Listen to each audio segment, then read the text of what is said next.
Eli Stowers returning will help launch Vandy's passing game into a new level. You are Locked On Vandy, your daily podcast on the Vanderbilt Commodores. Part of the Locked On Podcast Network, your team every day.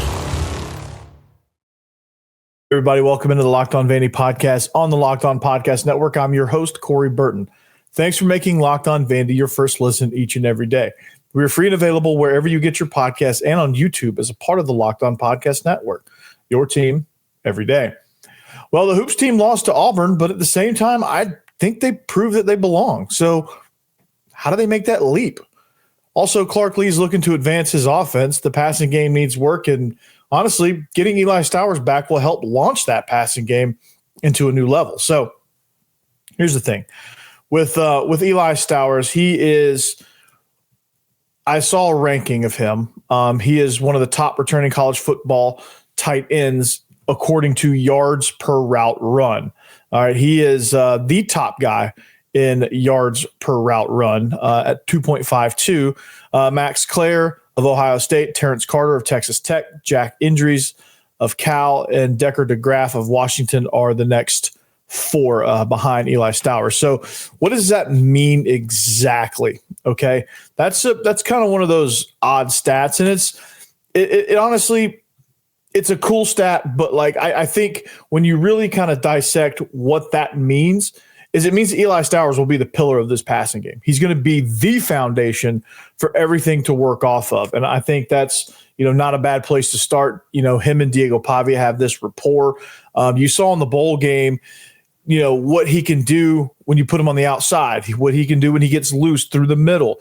The thumbnail for today's show has him outstretched, making a catch on a Tennessee defender. Like he's a super athletic. He's got great size. He's a good, solid inline blocker. I think that's probably the area he needs to work the most before he makes the jump to the NFL. But I think he's a matchup nightmare. And that's kind of the thing that you look at as far as when you're evaluating this offense and what you want to do with this offense and what you want to do with this passing game is you have to evaluate where he fits and how he can attack the defense. And when you can do that, you get a better sense of, what you can do to really hurt the other team, to really hurt the other defense. And also that also helps you understand, okay, who else can create damage, who else can create opportunities, and who else can we create opportunities for in this offense based on what Eli can do. And Eli can do everything. This is what's so dangerous about him.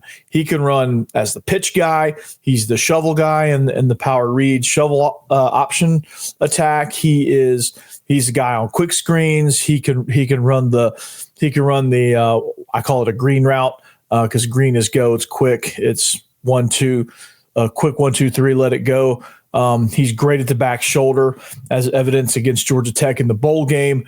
There's a lot of things he can do. He can run those as what's his name, Dave McGinnis says on the Titans broadcast.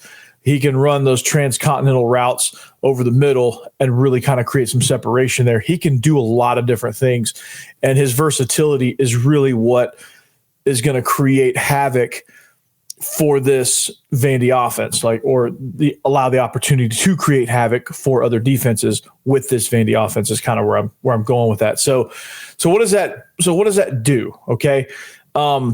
It gives Diego Pavia somebody he can rely on. It gives Diego Pavia a target that he can find somewhere in the middle of the field, or, if he's got to have it, he knows Eli's going to be there, and you get an extra period of time with spring, winter workouts where they're getting extra work after running and stuff like that. Summer where they're getting extra work, fall camp. Like, you get all this time to develop that rapport even more. I mean, they had that rapport at New Mexico State.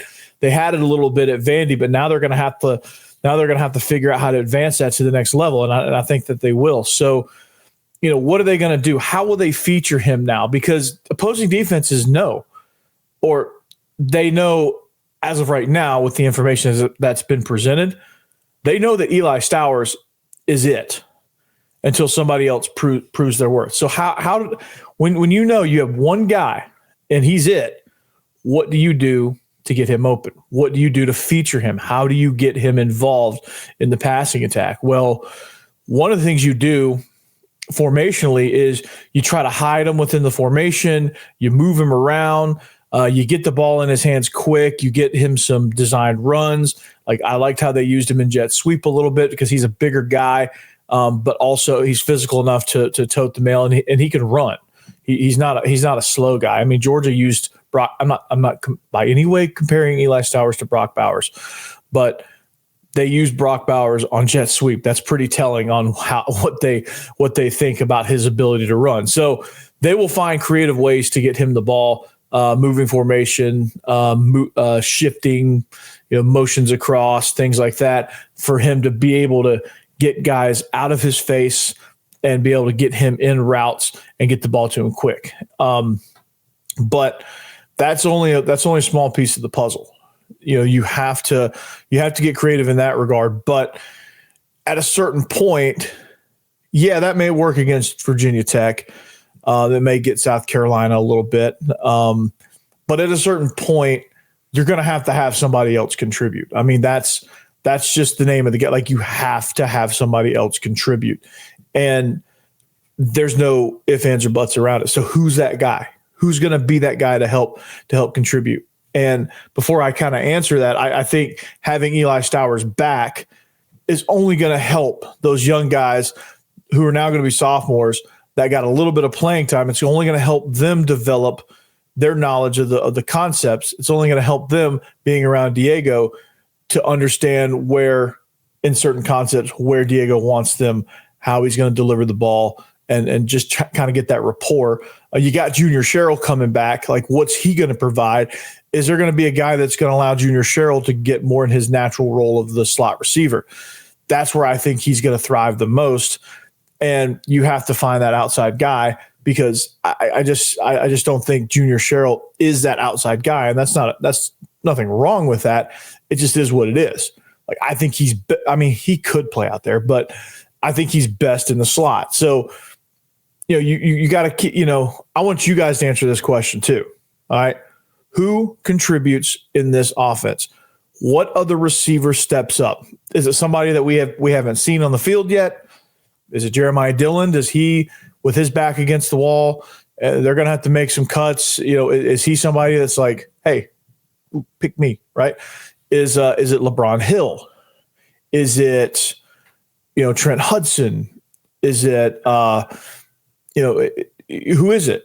Is it Chance Fitzgerald? The two new guys, like, how do they fit?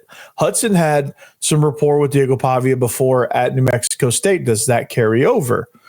Like, there's different guys that there's a lot of guys here that have a lot of potential. We just know nothing about them except for what they were coming out of high school.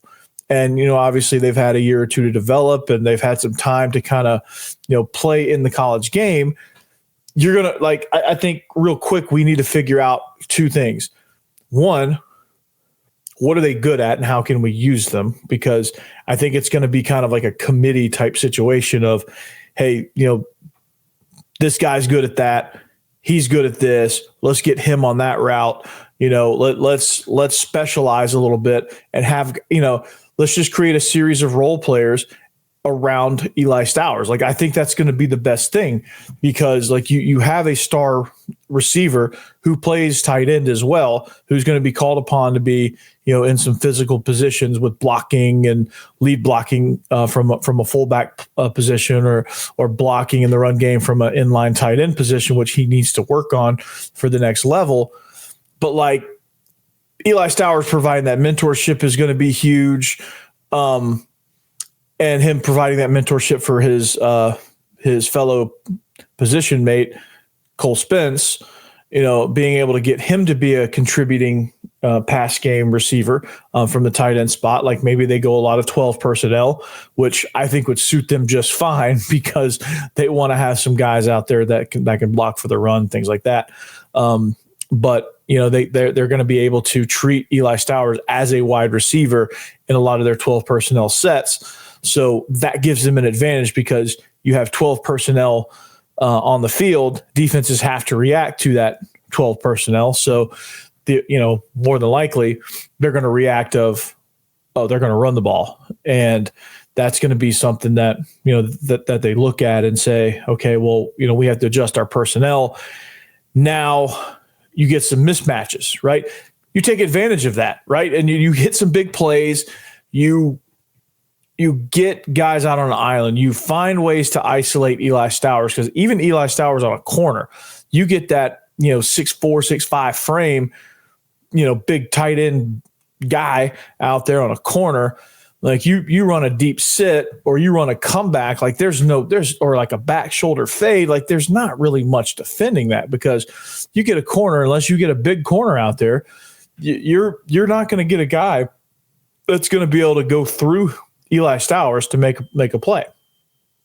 The only way they're going to be able to do that is to interfere. So it's a situation to where, like, hey, you've got a lot of ways you can use this really good weapon, but who else is going to step up? And as we go through spring practice, we'll kind of see some guys emerge. We'll see some separation there. Unfortunately, one of these guys is probably going to have to hit the portal.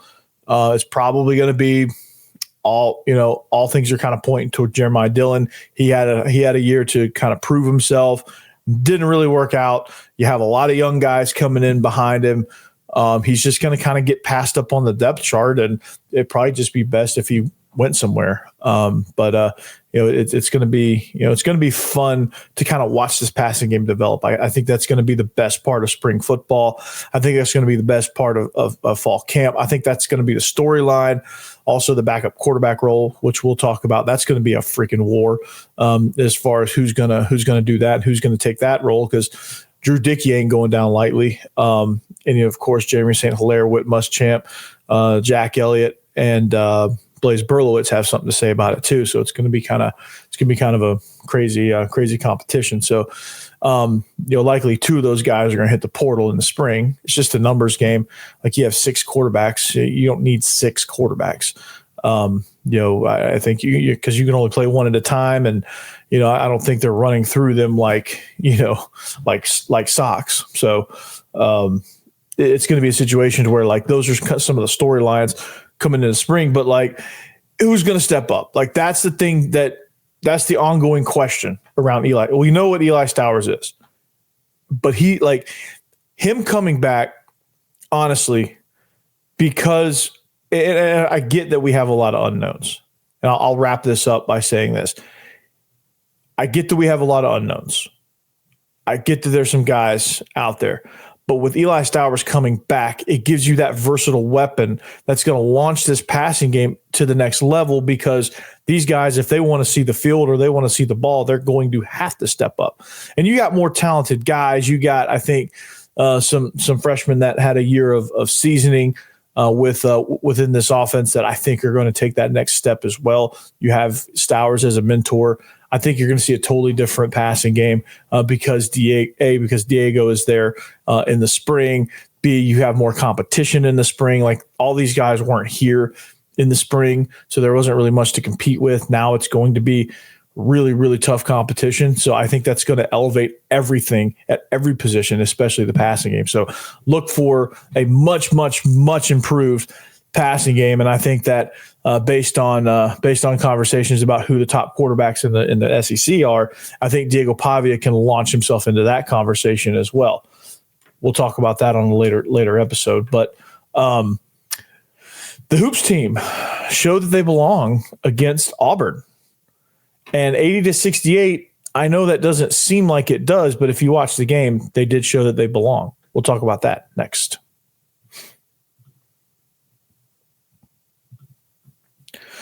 All right, WayFair. Heck yeah. After the holiday hustle, there's nothing like giving your home a little TLC. I always find that decluttering and refreshing my space helps me get back into a routine. There's nothing better than decluttering. I just love that feeling. Whether you're tidying up or clearing out, or you just want to give your space a new look to start the year, WayFair has everything you need, all within your budget. I'm currently looking for furniture, and their huge selection makes it easy to find pieces that fit my style and my budget. My favorite part is the free and hassle-free delivery, even for the larger items. WayFair site is so easy to navigate. I found everything I needed in no time flat. All right, there's something for every style and every home, no matter your space or your budget. WayFair makes it easy to tackle your New Year's home goals with endless inspiration for every space. So, if you have these questions, WayFair can answer them. What's your decor style? They have something for you. Why did you pick these items? How did you love them? How'd your item look in your home? What do you use it for? How does this new item make you feel? Did WayFair help you out in a time crunch? Was the delivery free and fast and hassle-free? Like, I think WayFair can answer all of those questions, right? I really love their delivery stuff. I think they're good at that. They fit any style and anything that you want. WayFair has it at a great, reasonable price. So give your home a refresh it needs with WayFair. Head to wayfair.com right now. That's WayFair.com. WayFair. Every style, every home.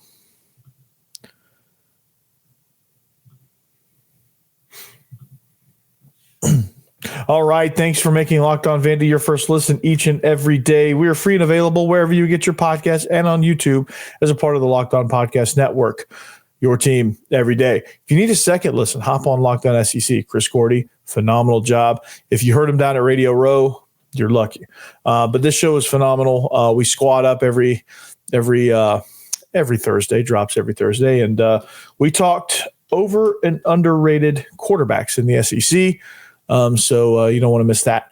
But anyway, Locked On Ole Miss is a great show. If you want to hear the enemy's take on what I'm about to talk about, click over to Zach Blackerby and listen to Locked On Auburn as well. See how they fear the game, because honestly, I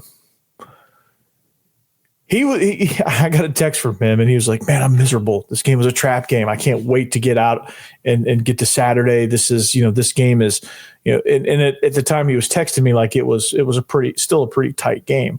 So it goes to show you kind of what, how Auburn fans feel about that, how kind of the rest of the country, or I guess the rest of the league, I should say, looks at Vanderbilt, because, to me, and even though they lost 80-68, that was a depth game. Like, Auburn pulled away. Like, we just knew that they're just better. They're the number one team in the country for a reason, right? So this game just only proved that.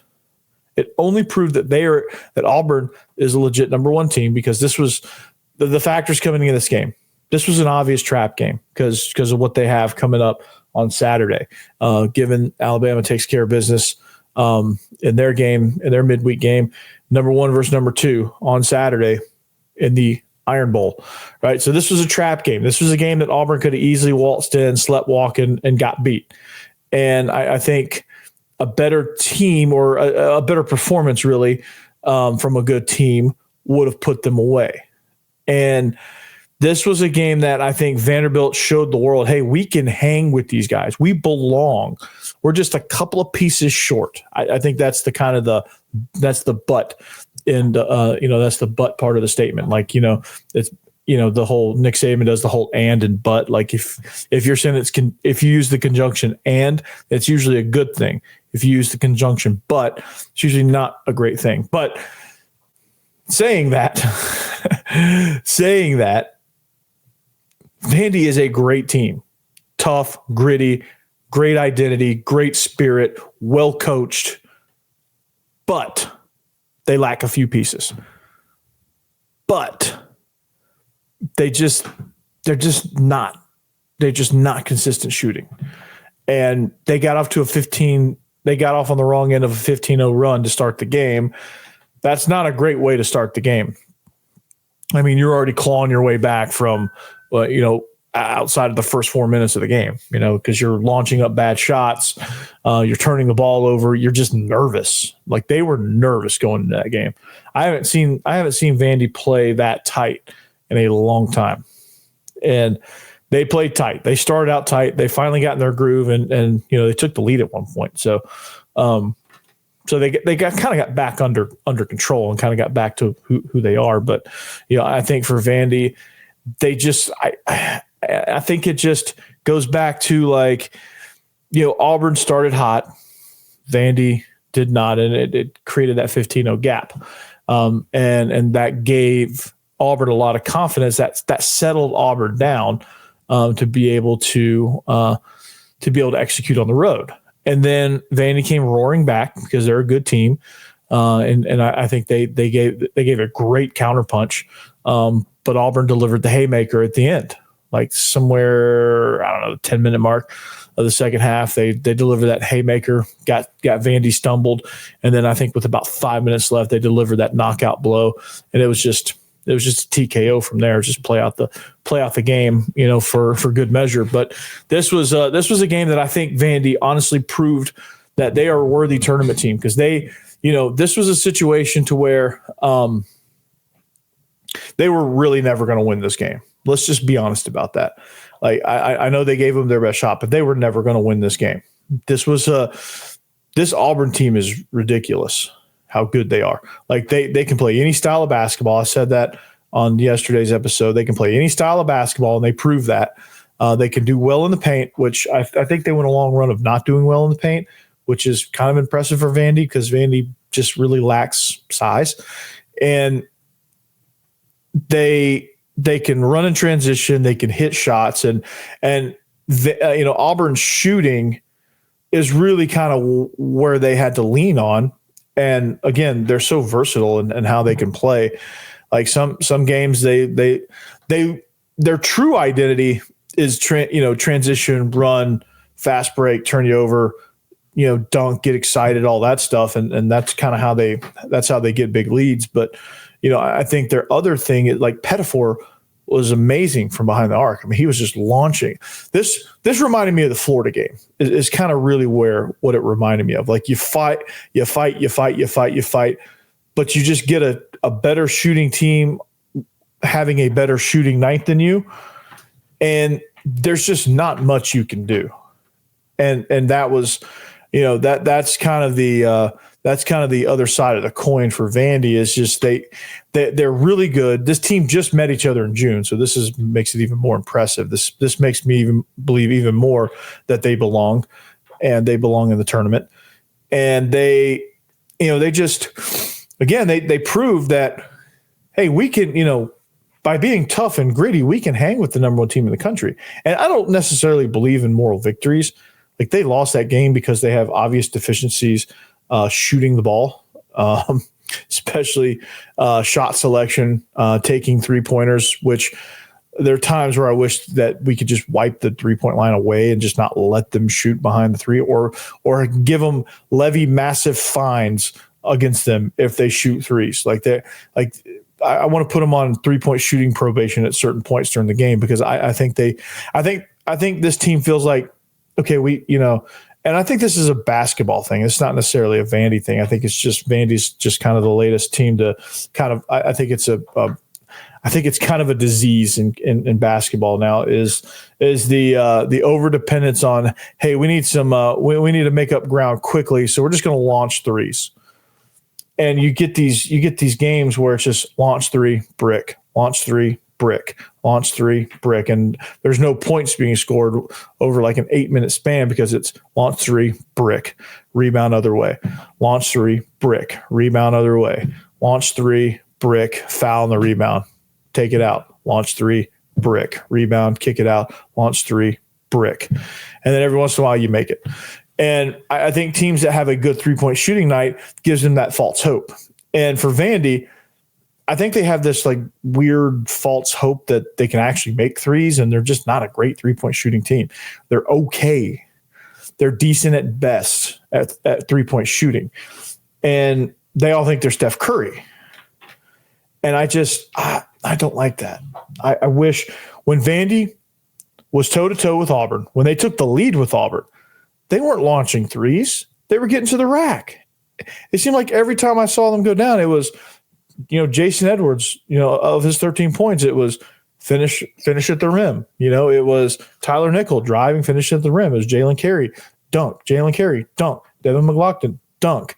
Jason Edwards, short mid-range, good. Like, it was them getting around the basket. And they were able to put a lot of pressure on Auburn. And I think Auburn, you felt them get a little bit rattled, and they're like, oh crap, like we're taking punches now, and we got to do something about it. And luckily for them, they are a good 3-point shooting team, and they were able to shoot themselves out of trouble by making a few big threes in a row, and that just kind of weighed too heavy on Vandy, and they just couldn't get out of that hole. So, luckily for Auburn, that they're good at just about everything. So it wasn't really a problem. A lesser team, Vandy would have been up on them, probably up on them big. Like if this were like South Carolina, and they were playing like this, Vandy would have been up big, right? If this was Georgia, Vandy would have been up big in that scenario. The way they were playing, like if they play to their identity, they can beat anybody if they stick with it. But for some reason, and this is a basketball epidemic, is everyone they just want to launch threes. They don't want to get to the rack. Like it's I think getting to the rim, I think that creates more pressure and more stress for the other team than just launching three after three after three. Now, a good, well-timed setup 3-point shot, yes, I'm all for it. I would love for you to launch those. I would love for you to, because you have a better chance of hitting those if the ball, if you get good ball movement, you catch in a rhythm and you throw it up there. I think you get a lot better chance at knocking that down, and that's the momentum, right? Not three brick, make. Like you brick 2 in a row and then you make one, and it just doesn't really have as much of an impact as if you've drive, basket, drive, foul, free throws, drive, kick, 3, miss, drive, kick, 3, make. I think that has a bigger impact on the game and the momentum than just 3 brick, 3 make, 3 brick, make, brick, that kind of thing, right? And so I don't know why they get into these like 3-point shooting lulls. I don't understand it, but that's neither here nor there. We take a quick break. We're going to continue this. We're going to wrap up the show here in just a few minutes.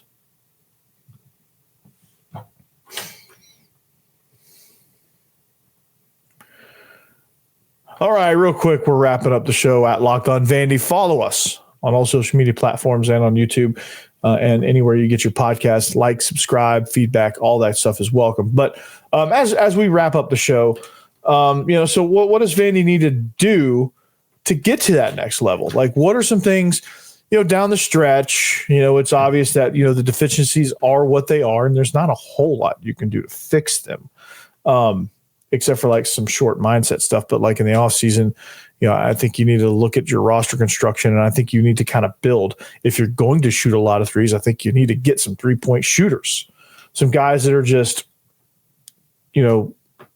snipers out there, essentially.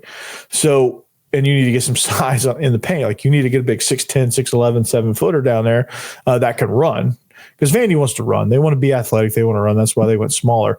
But if you can get you a good 6'11" guy that can run, which those exist now because like the sport of basketball is hyper athletic.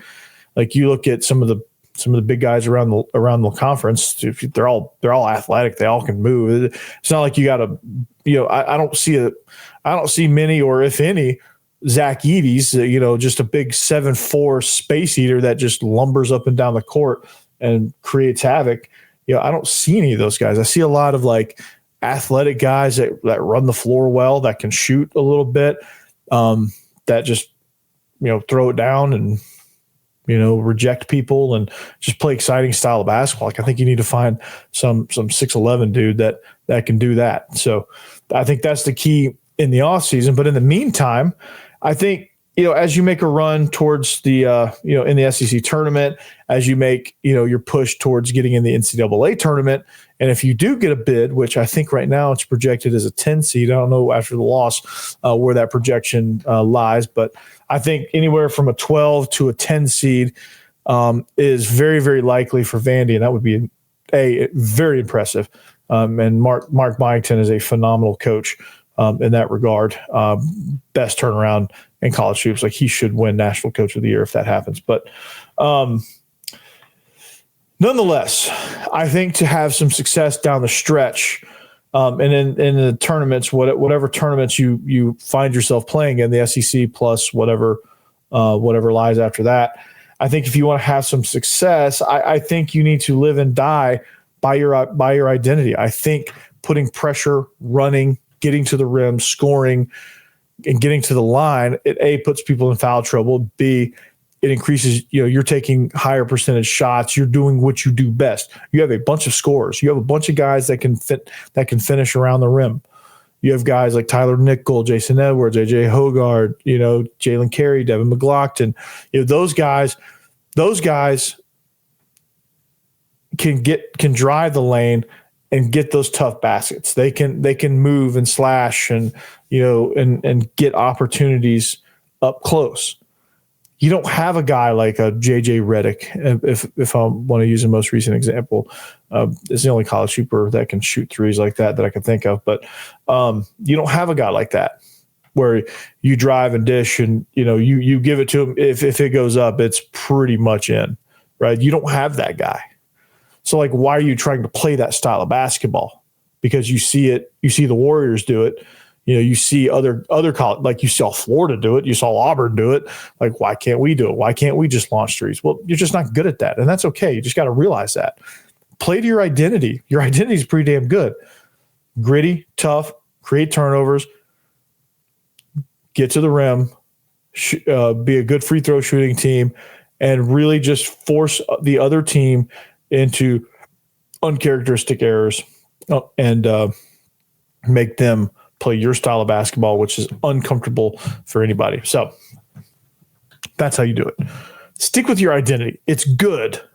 I just wish they would realize that sometimes. They get away from that in some of these big games because they feel like they have to close that gap. They feel like if they don't take those 3-point shots, they're not going to win, which is not true at all. Not true at all. So anyway, that's that.